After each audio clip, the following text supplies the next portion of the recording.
Bună ziua tuturor! Suntem pe canalul unde vorbim de siguranță rutieră, unde de multe ori e vorba de viața oamenilor. Revenim la seria de videoclipuri cu poliția rutieră, spaima circulației, și astăzi mergem în județul Bacău, unde mor oameni. Mor și sunt grav răniți mulți oameni. 404 oameni au murit în ultimii 6 ani, iar 5895 au fost grav răniți. Numai anul trecut au murit 76, adică mai mult de 6 pe lună, și au fost grav răniți 894, adică mai mult de 18 pe săptămână. Sunt sincer îndurerat de tragedia familiilor îndoliate. Sincere condoleanțe. Peste jumătate dintre aceste evenimente se produc datorită semnalizării rutiere lipse, confuze sau contradictorii, iar responsabilii par să nu știe pe ce planetă sunt.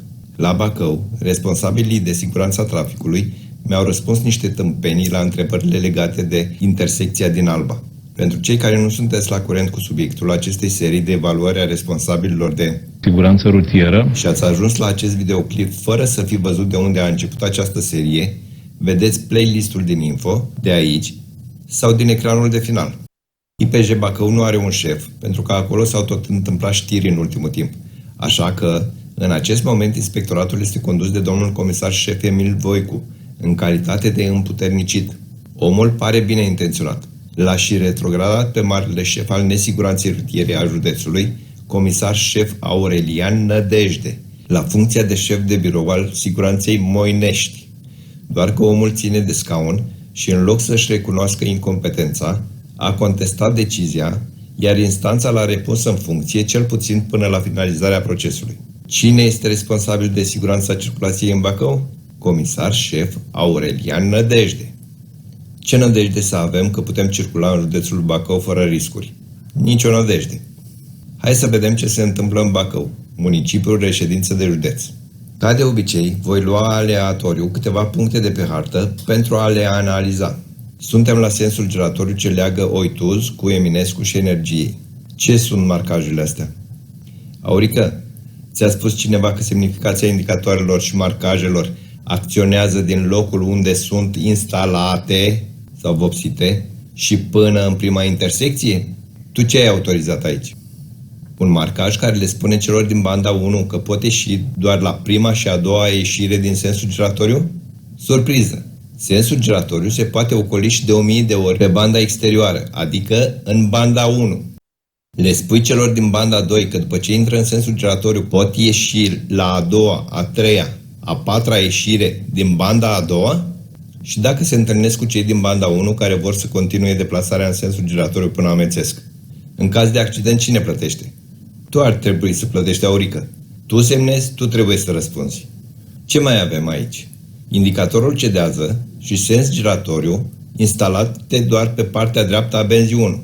Dacă eu sunt în banda 2 și în banda 1 este un camion sau autobuz, cine va intra în intersecția cu sensul giratoriu fără să cedeze prioritatea de trecere? Marcajele ar fi acceptabile dacă în interiorul sensului giratoriu ai pune marcaje specifice care să-i ferească de conflicte, pentru că astea duc la accidente. Uite așa, acum marcajele astea, care sunt marcaje de orientare, îți spun pe ce bandă să te încadrezi înainte de intrarea în sensul giratoriu, iar în interiorul sensului giratoriu ai benzi dedicate pentru ieșire sau pentru continuarea deplasării în interiorul sensului giratoriu. Și care e direcția înainte? Axa din dreapta sau axa din stânga?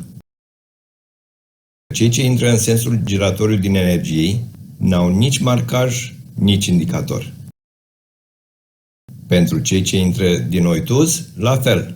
Marcaje imbecile și indicatoare tot numai pentru cei din banda 1. Bine măcar că aveți marcajul cedează trecerea.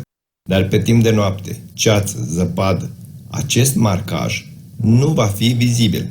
Bravo competenților! Ați pus oprirea interzisă, ca băcăoanii să știe că n-au voie să oprească în intersecție. Ăsta e un lucru bun, mai ales când permisele se dau la promoție. În piața Ștefan cel Mare la fel. De fapt, e și mai prost. În Bălcescu avem 3 benzi pe sens. Și ce spuneți voi? că din banda a doua și a treia se poate face virajul la dreapta la a doua ieșire din sensul giratoriu? Și indicatoarele, la fel, doar pentru cei din banda 1. Cei din banda 2 sau 3 n-au voie să știe că trebuie să acorde prioritate de trecere. Pentru cei ce intră din unirii, exact la fel, aceeași tâmpenii, aceleași marcaje idiote și indicatoare, tot numai pentru cei din banda 1. Pentru cei ce intră din Bacovia, nu mai comentez, același rahat care este cauza accidentelor din acest nod rutier. Suntem tot în energie, alt sens giratoriu. Semnalizarea cu indicatoare există pentru cei din banda 2, dar pentru cei din banda 1 trebuie să ghicești dacă acorzi prioritate de trecere sau nu. Strada Mărășești. La intersecția cu calea Mărășești, baliza mi-arată să ocolesc prin dreapta, însă nu am niciun indicator și niciun marcaj ce dează trecerea sau stop. Pot intra în intersecție fluierând? În cealaltă parte a străzii, la intersecția cu Garofiței, credeți că lucrurile stau altfel? Nu. Deși există un indicator cedează, acesta este bine ascuns de vegetație. Despre marcaje nici nu se pune problema. Probabil că administratorul drumului plătește facturile și niște băieți împart banii între ei. Aurică, știi ceva de asta? Eu doar întreb. Suntem în calea Republicii. Un drum intens circulat. Văd o baliză amplasată pe axul drumului. De pe un sens trebuie ocolită prin dreapta, de pe contrasens trebuie ocolită prin stânga. Adică Buluc, Huștiuluc, toți în carambol, corect? Sau nu m-am prins eu cum e cu circulația? Că de siguranță rutieră niema cultura. Aici, exact invers. Cei care au ocolit prin dreapta, aici trebuie să ocolească prin stânga și invers. La următoarea baliză e ca la prima, se ocolește prin dreapta. Dacă mă gândesc bine, cred că aici se amenajează o pârtie de schi pentru competiția de slalom. Doar că n-ați spus zăpada. Din ce se poate observa, aici sunt niște lucrări de întreținere a drumului, deschise pe o distanță foarte lungă, dar și pe termen foarte lung, ceea ce este inacceptabil pentru plătitorii de taxe de drumuri sau de salarii pentru responsabili. Lucrările astea de decopertare și reasfaltare ar trebui făcute pe distanțe scurte și numai pe perioada nopții, când traficul este diminuat. Aurică, primești un proiect ca ăsta și spui nu. Nu avizezi lucrări ca acestea care se întind pe săptămâni sau luni și care poluează cu praf tot orașul. Cere administratorului să execute lucrări pe distanțe scurte, atât cât poate executa într-o singură noapte. Le spui așa: decopertezi 300 sau 500 de metri pe un sens și asfaltezi până dimineață. Altfel, nu-ți dau avizul. Punct. Pe suprafața de rulare nu se pot pune niciun fel de marcaje de șantier în acest moment. Marcajele acelea galbene. Cât despre balize de ocolire, ce să spui? Slalom și atât. Mergem pe strada General Ștefan Gușă. Și ce avem aici? Un sens giratoriu cu indicatoare doar pentru cei din banda 1. Cei din banda 2, victime sau vinovați fără vină. Și aici cine s-a jucat cu pensula? Ce standard s-a utilizat pentru aceste marcaje de ghidaj? Celentano, bifurcațiile, adică ieșirile din sensul giratoriu, nu se marchează cu linii de ghidaj. Pe ambele ieșiri ale acestui sens giratoriu, aceleași marcaje tâmpite ca și cei care le-au avizat. Da, Aurică, proiectantul, constructorul, administratorul drumului au voie să fie tâmpiți. Voi nu. Voi sunteți ultimul filtru în semnalizarea rutieră corectă. Și aici ce avem? Un pom de iarnă din indicatoare? Aurică, tu când te deplasezi cu 50 de km la oră, înseamnă că într-o secundă parcurgi 13,89 metri.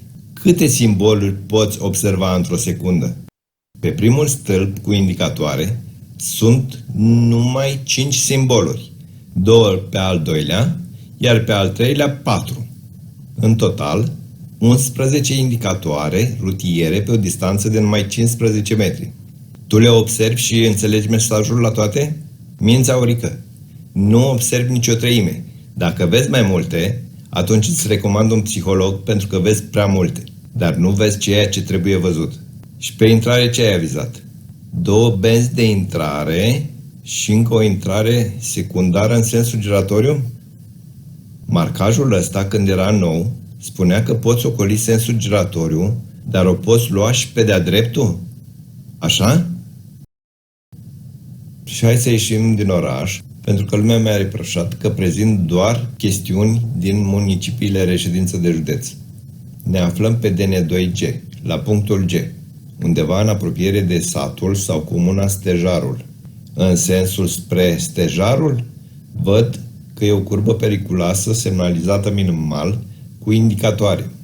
Pentru cei ce se îndepărtează de Stejarul, aceeași curbă este mai puțin periculoasă și este semnalizată doar cu un singur indicator, care ar putea fi pe partea cealaltă a unui vehicul care vine de pe contrasens. În rest, economie la indicatoare. Deși eu cred că au fost plătite cândva. Ce spui, Aurică? Ți-ai luat partea sau te iau de fraier și doar semnezi? Și poate că doar în Bacău e de banda asta, așa că mergem la Onești, al doilea municipiu din județ, de unde vine și comisarul șef Nădejde. La intrarea în Onești, pe DN 119, ajungem în acest sens giratoriu, unde nu avem nici indicator și nici marcajul cedează trecerea. Dar avem șantier în calea de rulare. Cum este semnalizat șantierul? Păi nu este semnalizat. Cineva încasează niște mulți bani pe această lucrare, dar face economii la semnalizarea și siguranța rutieră. Nici balize, nici marcaje temporare.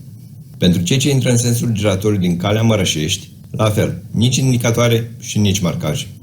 Cei ce intră din Rediului au un indicator cedează la mare distanță de intersecția cu sensul giratoriu, înainte de trecerea de pietoni, unde mai sunt și alte 3 indicatoare. Din 4, unul tot îl reții și îl înțelegi.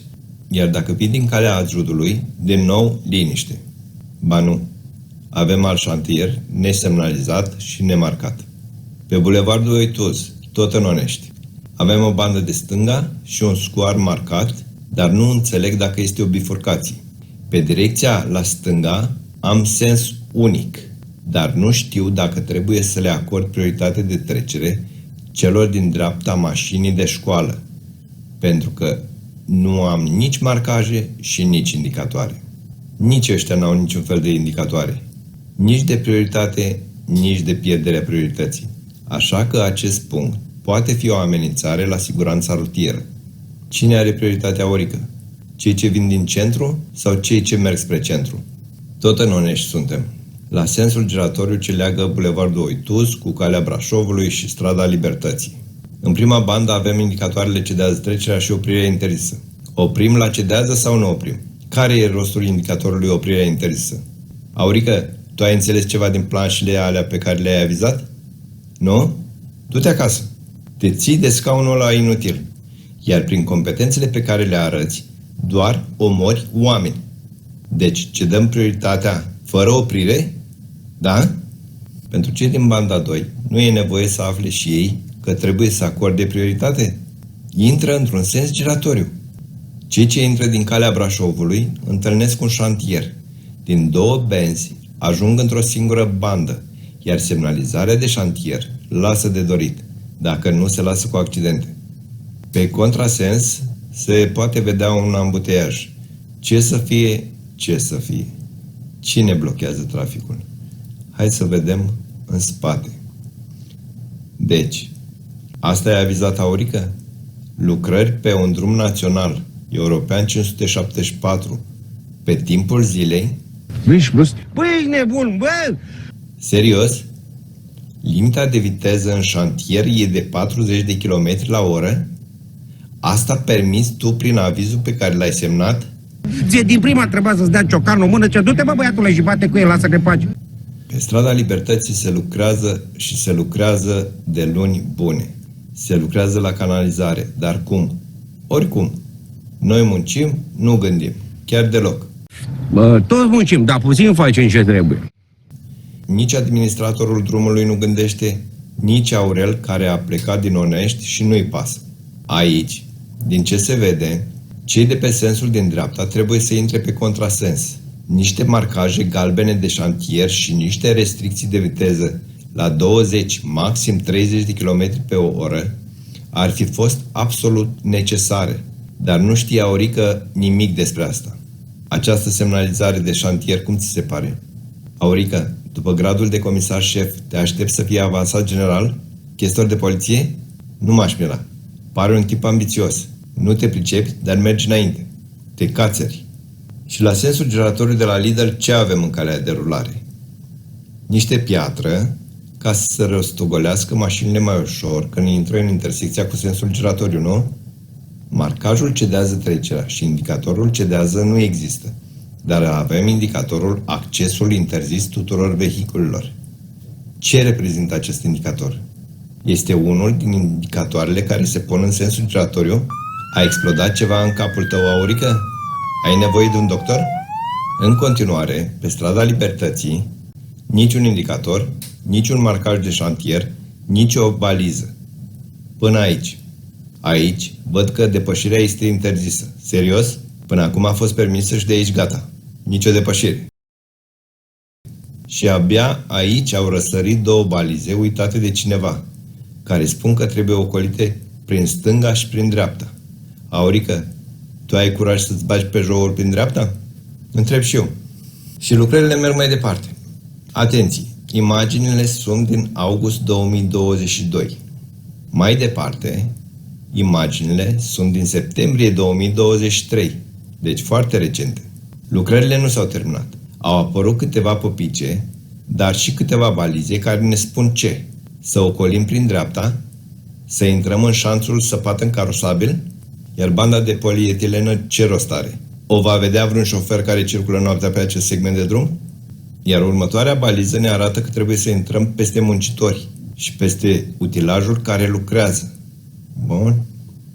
Aurică, cum ți-ai scrântit tu neuronul? Tu ai semnat avizele de lucrări. Sunt din 2022 și 2023. Poți tu să lași lucrări nesemnalizate luni de zile, ani de zile? Poți. Te doare la caschetă. Însă nu pentru mult timp. Îți promit cel puțin o cercetare penală. Pentru morții și grav răniții din județul Bacău. Nu pentru toți. Doar pentru cei pentru care ești responsabil. Mergem la Moinești. Și aici se lucrează. Suntem pe strada Zorilor. Și dacă se lucrează, cum semnalizăm șantierile din cale de rulare? Dacă se deschide o bandă de circulație pentru lucrări, cum semnalizăm zona? Cum circulăm? Pe contrasens. Dar nu e nicio problemă pentru responsabile de siguranța circulației. Aurică, de ce mai sunt mașinile astea parcate pe contrasens? De ce nu s-a anulat parcarea și de ce nu s-au aplicat marcaje provizorii de culoare galbenă cu circulație în ambele sensuri, doar pe această parte de drum? Iar la intersecția cu sensul giratoriu, de ce nu avem indicatorul cedează trecerea și marcajul specific? De pe celălalt segment din Zorilor, avem doar indicatorul cedează. Iar de pe al treilea segment din Zorilor, pentru că aici toate străzile au un singur nume, avem doar indicatorul trecere de pietoni și sens giratoriu în interior. Nu marcaj de oprire, nu indicator cedează. Iar la intrarea din Sadoveanu, avem indicatoare trecere de pietoni și cedează trecerea, după spațiul destinat parcării. Dacă în locul BMW-ului avem parcat un microbuz sau o camionetă, uite, ăsta de aici, indicatoarele astea nu vor fi vizibile pentru că habar n-aveți cum să amenajați nici locurile de parcare. Da, sacrificăm un loc de parcare pentru siguranța circulației. Tot la Moinești suntem pe strada Atelierelor. Intrăm într-un sens giratoriu atipic. Sunt pe banda 1, precum mașina de la Google, iar în banda 2, microbuzul. Acum, ziua, văd marcajul cu triunghi alb și parcă un contur roșu. Dar noaptea, pe ceață sau atunci când drumul este acoperit cu zăpadă, nu-l voi vedea. Cum ar trebui să-mi dau seama că intru într-un sens giratoriu și că trebuie să acord prioritate de trecere celor din interior? Dacă în stânga sunt indicatoare, eu nu le pot vedea, pentru că vizibilitatea mi este obturată de acest microbuz. La ieșirea din sensul giratoriu, banda 2 se pierde cu alunecare în banda 1. La trafic mare, sensul giratoriu se blochează pentru că cei din banda 1 sunt prioritari, vor continua să intre și să iasă, iar cei din banda 2 vor face un cărnaț care va bloca sensul giratoriu pentru toate celelalte direcții. Să ne întoarcem. Tot două benzi pe sens, tot două marcaje tâmpite despre care am vorbit, pentru că cel din banda 1 are dreptul legal să întoarcă, să parcurgă sensul giratoriu de câte ori vrea el pe banda 1, iar cei din banda 2 nu pot vira dreapta. Nu pot ieși din sensul giratoriu din banda 2. La intersecția cu sensul giratoriu avem aceeași problemă ca și din celălalt sens al axei. Indicator doar pe partea stângă a drumului, dar avem un frumos panou publicitar care ne poate distrage atenția. Tot la Moinești, pe strada Ion Creangă, văd că cineva s-a gândit să sacrifice un loc de parcare pentru ca trecerea de pietoni să fie mai bine expusă. Și pietonii vor avea vizibilitate mai bună și șoferii vor observa mai ușor pe pietoni sau indicatorul trecere de pietoni. Mai departe, avem o bifurcație spre dreapta și o intersecție spre stânga, în aceeași amenajare rutieră. Nu toate intersecții au Aurel. Chiar dacă în codul rutier scrie că e, eu îți spun că nu e. Cine a scris codul rutier e tot unul de ai voștri, cu neuronul crăpat. Pe bifurcație e clar, intru fără să acord prioritate de trecere. Dar dacă virez la stânga, am o intersecție. Mă intersectez cu cei ce vin din dreapta. Iar aici, cum se procedează? Cine are prioritate de trecere? Eu, care virez stânga, sau taxiul care vine din dreapta? Eu n-am niciun indicator de restricție, dar nici cei care vin din stânga nu au. Dar îmi place că ați pus indicatorul sens unic și mai ales oprirea interzisă. Cei din Ion Creangă, cei din stânga, din această perspectivă, cum vor ști că e sens unic și că e oprirea interzisă? Cine are prioritate? Cei de pe această bandă din Libertății sau cei din Ion Creangă? Sunt curios cum procedează cei de la permisie în această imagine. Cui dau permisul și de ce? Pentru că nici domniile lor n-au avut vreun chef să-mi răspundă la cele 4 întrebări simple de circulație rutieră. Suntem tot în Moinești, pe strada Bucegi. Nu pot să cred. Avem un drum spălat? Mă, oare cine stă pe strada Bucegi? Primarul? Vreun consilier cu ștaif? Chiar sunt curios. Dacă știe cineva, vă rog să-mi spuneți în comentarii. Oare așa e tot cartierul? La capătul străzii văd un indicator stop, fără panou adițional cu distanța până la intersecție, fără indicator sau marcajul stop în intersecție. Și nu, mi-am făcut iluzii. La capătul străzii e din nou România. Doar pe strada Bucegi se întâmplă să fie curat. Și mergem la Buhuș. Suntem pe strada Republicii. Parcarea e bine amenajată, la ceva distanță de trecerea de pietoni, dar nu înțeleg semnificația indicatorului oprirea interzisă. Până la intersecția cu sensul giratoriu sunt doar 11 metri. Era necesar indicator? Probabil că da. Probabil că direcția de permise nu e foarte exigentă la evaluarea candidaților și acordă permise oricui, chiar și celor care nu știu că oprirea este interzisă, chiar și fără indicator, la mai puțin de 25 de metri de colțul intersecțiilor. Dar nu văd nici indicatorul și nici marcajul ce dează trecerea. Prima ieșire e un sens unic. La a doua ieșire, ce e asta? O cămilă sau un struț? Tu ce crezi, Aurel, că e aici? Cei ce intră din dreapta au indicator cedează, dar cei care vin din banda a doua nu vor avea vizibilitate atunci când aceste autobuze vor fi în banda 1. Indicatorul cedează va fi obturat pentru cei din banda 2 de vehiculele înalte din banda 1. La intrarea în sensul giratoriu, Dumnezeu cu mila. Nici marcaj, nici indicatoare. Doar tunuri de artilerie. Tot în Buhuș, strada Nicolae Bălcescu. Nici o limită de viteză, nici o restricție, dar avem parcare în unghi ascuțit. Cum vor ieși din parcare mașinile din stânga microbuzului? În orb, fără vizibilitate în banda drumului, unde unii merg legal cu 50 de km pe oră, adică cu 13,89 metri pe secundă, iar alții merg și cu mai mult. Toți acești șoferi riscă să fie vinovați fără vină în accidentele pe care le pot provoca atunci când vor ieși din parcare, pentru că responsabilii de siguranța rutieră e proști. Și am ajuns în capătul străzii unde vedem un panou adițional care reprezintă persoane cu handicap. Dar de ce e pus aici? Aha, există o rampă pentru persoanele cu dizabilități, dar marcajul. Unde e marcajul?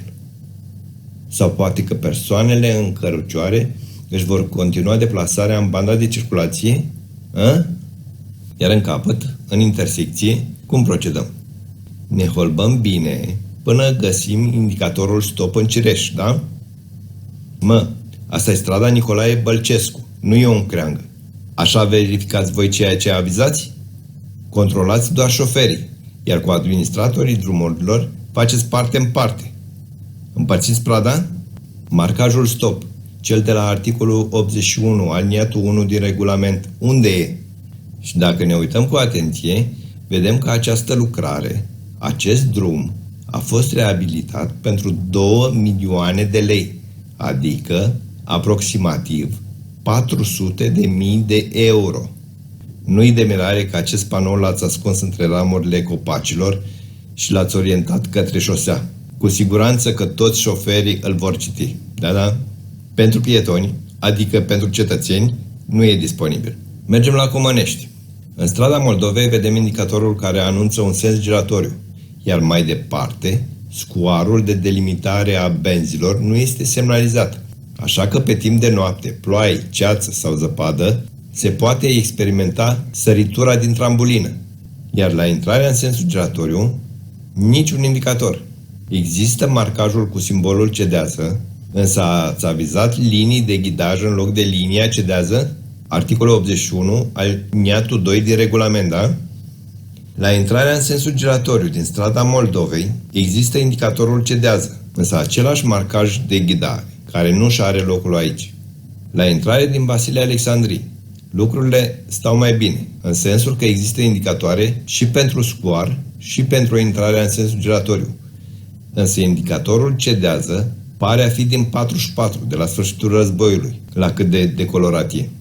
Bravo celor care au gândit forma semnelor rutiere, pentru că acest indicator nu poate fi confundat cu altceva, indiferent dacă are sau nu culorile corespunzătoare. Tot în Comănești suntem, pe strada Parcului. La un capăt al străzii există indicatorul cedează, amplasat la mare distanță de intersecție, fără panou adițional cu distanța aferentă. Iar la celălalt capăt al străzii, nimic. Cum de altfel, nimic. Nici pe celelalte segmente de drum. Nici în aleea Parcului, nici în strada Avram Iancu, care se pare că a fost blestemat să nu aibă niciun indicator, la niciun capăt.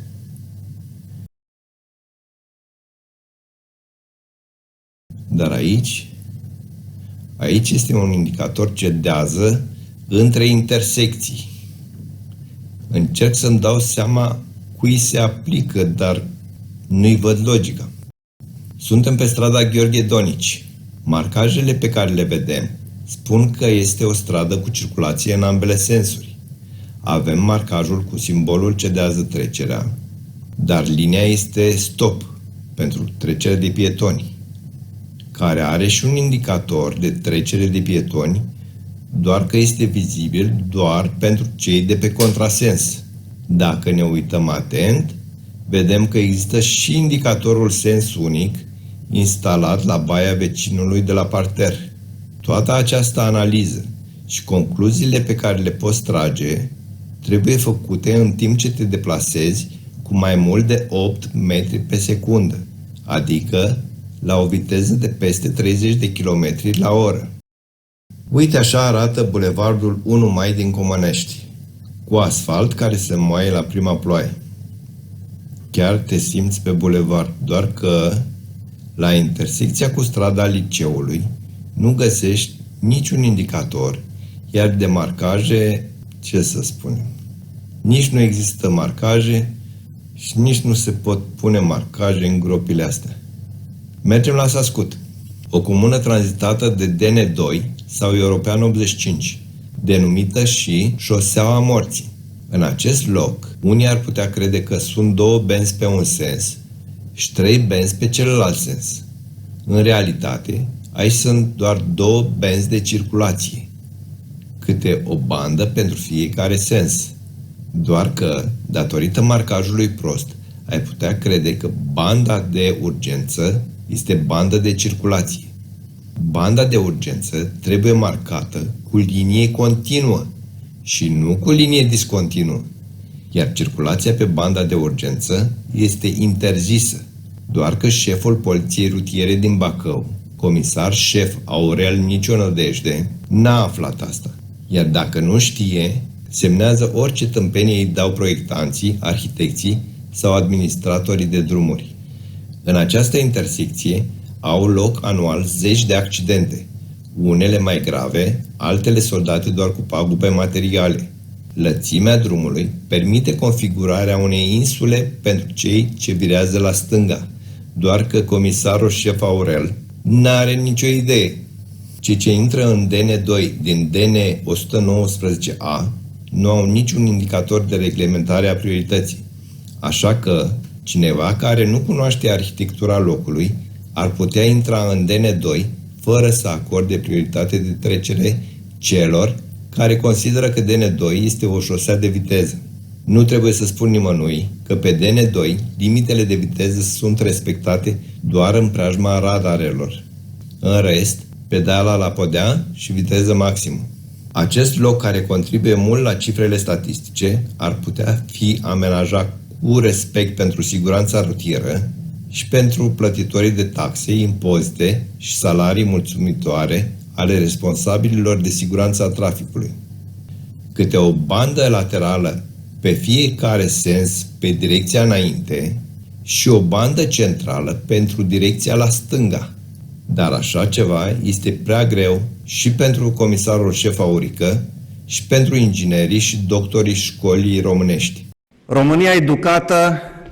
Aurică, acum ți-e ceva mai clar ce ai de făcut? Ce ai de cerut administratorului drumului? Sau merge și așa, a? Domnule comisar șef Voicu, ca să nu mai semnați tâmpeniile pe care vi le aduce la Mapă Nădejde, acum aveți o evaluare a competențelor acestui impostor. Aurică are state vechi, încă din 2003, de când era subinspector la circulație. Era într-o gașcă de băieți care dădeau permise unora cu 2 clase. Presa a mai subliniat și chestiune importante, precum favorizarea infractorului. Na, mă gândesc că lupul schimbă părul de mic, de când e lupușor. Aurică, îți mai arăt odată cifrele. 404 oameni au murit în ultimii 6 ani, iar 5895 au fost grav răniți. Cum dormi? Liniștit? Ca un nesimțit? Jumătate din aceste numere ți se datorează. Tu ești responsabilul șef, doar că ori ești total prost și semnezi orice îți spune pe birou vreun primăraș sau cei de la drumuri, ori ești parte la hoție. Ai idee câți bani colectează Bacăul din taxe și impozite pentru întreținerea drumurilor? Drumurile pe care le-ai văzut și semnalizarea rutieră aferentă ți se par a îndeplini condiții acceptabile de siguranță rutieră? Ai citit pagina Poliției Române acolo unde e scris numele tău? Acestea sunt doar o parte din atribuții și responsabilități. Citește descrierea acestui video pentru că se pare că nu prea ești informat despre ceea ce trebuie să faci, despre atribuțiile pe care le ai. Băcăoani, ați avut un accident datorită semnalizării rutiere precare? Cereți instanței ca Aurică să vă despăgubească. El e omul ce avizează tot. El răspunde de siguranța rutieră. Aurică, dacă vrei drept la replică, scrie-mi, sună-mă, nu te las cu onoarea pătată. Trebuie doar să-mi arăți că eu greșesc în ceea ce văd și comentez. Asta a fost pentru azi. Abonați-vă la canal pentru că voi continua să-i demasc pe acești impostori care vă pun viața în pericol zi de zi pe banii dumneavoastră. Mulțumesc celor care ați apăsat butonul like. E gratuit. Iar cei care aveți urări pentru responsabilii de siguranța rutieră, le puteți scrie în comentarii. Dacă vreți să vedeți și grozăviile din alte județe, click aici pentru a urmări întregul playlist care va crește de la o săptămână la alta. Să ne reauzim cu bine, fără evenimente.